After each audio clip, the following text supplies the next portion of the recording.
Yeah. So, update notes are live. We're gonna read updates for NA and global servers. I've looked into the Korean ones, nothing changed ever since we reviewed them yesterday, at least nothing significant, so we'll skip those. And we're mostly gonna jump into the NA and global ones. So, as always, servers are in the equal state, so they only post one note for both of those servers, and let's get into it.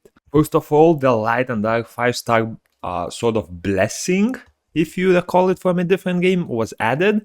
It allows you that if you get a dupe from a light and dark scroll, or any other scroll that isn't basically given from the altar's blessing buff, will allow you to summon that scroll for a different nat 5 if you pay 10,000 crystals. Nothing new from what we covered in the previous one. And if you have summoned a dupe previously from the light and dark regular or legendary scrolls, you will be able to summon it again once the update drops. Now, the other big thing is the account shop. It is finally released. You will be able to purchase all of the items as you could in Korea when the account shop was released there. I've checked the prices, I've checked the products. It looks like no differences made between the original one and the one we are getting. So you're still getting the free light and dark Transcendent scrolls level 50. You're still getting the monthly mystical scrolls and gold, the one-time purchases here. So yeah, looks like everything is the same. And of course, if you're 75, 85 or 95, you are able to get another light and dark Transcendent scroll for 30k crystals as well. A few different packs are being added to the mileage shop as well. These are the same packs that were costing 600 mileage. However, they added a secondary one that is double the price, keeping the first one as an efficient option and the second one as an option if you wish to slowly save up after buying the initial one. Now, a little bit of a confusing change about Siege battles. So, starting July 29th, the preseason will end and the Siege will finally receive normal ranking, because up to today, it basically reset every week. However, if you notice this sentence here, it says rank point formula will be changed for 1v1 guild battles. I'm not sure whether that refers to the Siege being actually a 1v1 rather than a 1v1v1, or if it's just a different point calculation, but keep this in mind and do not get surprised if it does get changed to a 1v1. We are finally getting the weekly collection challenges that were introduced in Korea about a month ago. So instead of having a reset of every single challenge at once, you will now be receiving one mission per week. So you will receive a certain collection challenge that you can complete on the first week. On the second week, you will complete the second collection challenge. However, if you haven't completed the first one, it will stay. So in a way, you're still able to finish them on the last week, for example, or you can just do them one by one. There are no changes as far as the rewards. Like, there will still be usual collection challenges rewards. It's just that they will be spaced out a bit, making them a bit more annoying to do. Also, the new monsters are being released. So the 5-star Chakram Dancer and Boomerang Warrior, these are twins, and they do require one of each in a team to make the best use of. Otherwise, the monsters by themselves are relatively weak, especially the Chakram Dancers. The Boomerang Warriors can sometimes hold up on their own, but again, if you're using a twin, I do recommend going for both. And if you're planning on summoning, make sure that you are able to summon at least one twin of each type. Otherwise, trust me, you will have a very hard time using them at all.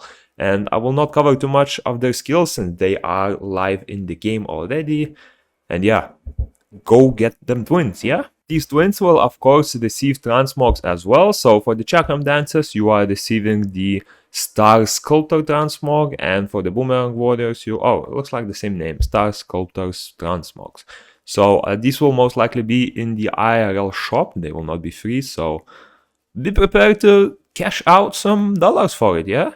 Now, there are some changes to the balance. First of all, the new effect of Pression has been added to the global and NA servers finally.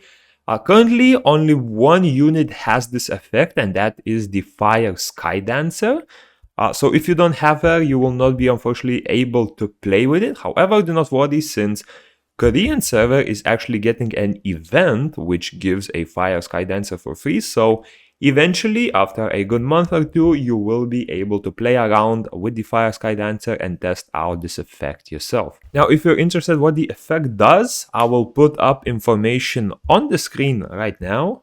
And essentially, this effect lowers your HP whenever you are receiving a skill cooldown effect on the enemy. So at level 1 it's 10% reduction, and at level 10 it is 50. The rune sets, as promised, are changing, so the shield set will be 50% stronger, and it will also be applied to all allies on your team rather than just the unit that holds the shield. And the Swift set is getting a small buff. Instead of getting 25% attack speed, it will now give you 35% attack speed. Now, for the Summoner and Monster balance changes, there are a lot of changes. For the Summoner, it's only Orbius level 70 skills. I believe it was the Fire and the Wind ones.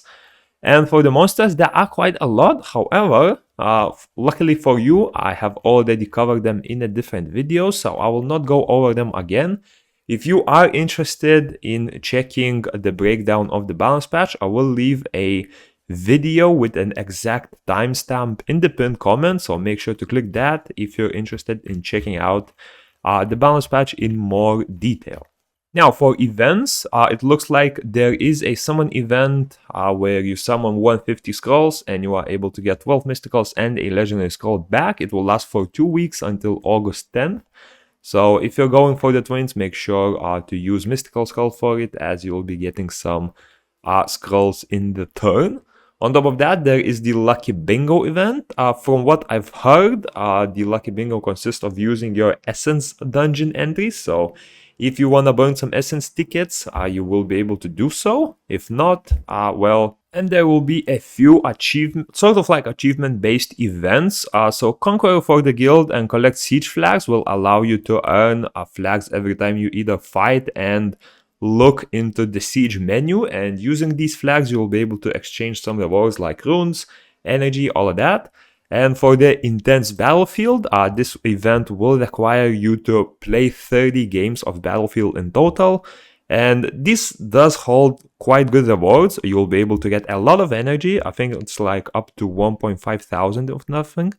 You'll be able to get a Refining Catalyst and a 5-star Devilmon as the last reward. Some changes to the arena. This is not a new change. Again, it was mentioned in one of the previous videos, but the required ranking points for each rank has been adjusted. So the gap between Master 2 and Master 3 is no longer this big, and you will be able to rank up a little bit more gradually. I know this might not have been an issue on global, but for NA servers, this has been horrible, because the moment you climb into Master 3, I believe Master 3 is like top 100 or something players, but only like 5 people would have 6,000 for the first week. So yeah, it was a pretty bad change previously, and this one should make the ranking a little bit more sort of like streamlined. And also the amount of points you lose will increase the higher rank is. So this of course refers to the arena reset happening every week. So instead of losing 10% of your rating, you will lose 15%. There are quite a lot of bug fixes, so I will not go too much detail into those. You can check them out right here. The one important one is this. So previously there was an issue where Spires of Ascension challenges, those challenges that you get after completing the stage initially, will not give you any tokens. So now you are able to do the challenges and you are able to get those Spires of Ascension tokens to upgrade your account skills. And now, before closing the video, I do want to notice this. There was a separate notice called regarding the play to own system opening schedule. So this refers to the whole crypto mechanic being added. So the game has recently migrated to a blockchain. I believe that was like a few days ago, and they announced it on their Twitter.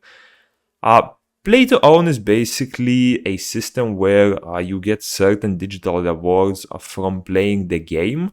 Uh, it is not play to earn, it is play to own. So play to earn would refer to being able to exchange stuff you earn from the game for actual money. So like adding crypto coins to your crypto wallet and all of that. Play to own is a bit different. It's referring to more of a playing and getting digital items within the game or within their whole crypto system. So yeah, looks like that is coming sometime soon, and there will be more details on the forums. When I get more details about this, I will try to make a video whenever it happens. So yeah, just keep in mind this is happening. The very sad thing about this is I found this notice in both the global and the NA servers.